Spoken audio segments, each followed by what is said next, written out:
ఇప్పుడు ఇవాళ పార్టీలో నిన్న మొన్నటిదాకా మీ పార్టీని విమర్శించిన వాళ్ళు లేదా మిమ్మల్ని తిట్టిన వాళ్ళు అసలు అంత అంటే ఇంత కాల్ చేస్తాం పొడి చేస్తాం అన్న వాళ్ళంతా ఓడిపోగానే 11 సీట్లు రాగానే కొంతమంది చెన్నైకి, కొంతమంది హైదరాబాద్కి, కొంతమంది బెంగళూరుకి వెళ్ళిపోయారు లీడర్లంతా.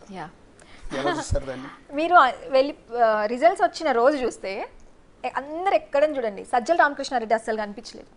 నాకు తెలిసిన ఇన్ఫర్మేషన్ ప్రకారం 9:30కే షట్టర్ క్లోజ్ చేసి మొత్తం వెళ్ళిపోయారంట సజ్జల రామకృష్ణారెడ్డి, సజ్జల భార్గవ్ రెడ్డి. సో నేనేమంటానంటే జగన్మోహన్ రెడ్డిని నిలువునా ఉంచింది వీళ్ళిద్దరే.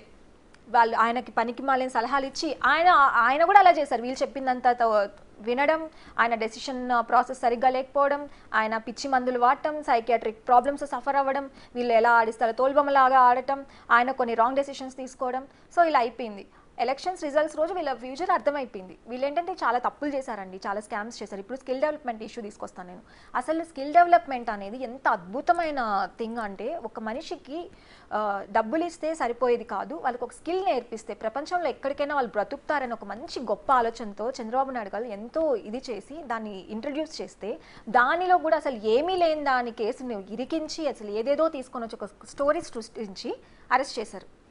ఈ రోజు వాళ్ళు sand mafia, red sandal mafia, గంజాయి, ఇలా ఎన్నెన్నో మాఫియాలు, మద్యం మాఫియా, అసలు మద్యం తవ్వితే ఎంతమంది బయటికి వెళ్తారు, లోపలికి వెళ్తారు. సో ఇన్ని మాఫియాలు చేశారు, ఇంత స్కీములు చేశారు. భయపడిపోయి ఈరోజు అవి ఎక్కడ బయటపడతారు? కొత్త ప్రభుత్వం వచ్చింది, చంద్రబాబు నాయుడు గారు వదలరు, ఈ గవర్నమెంట్లో తప్పులు చేసిన వాళ్ళందరికీ పనిష్మెంట్ ఉంటుందని తెలిసి పారిపోయారు, భయపడి పారిపోయారు.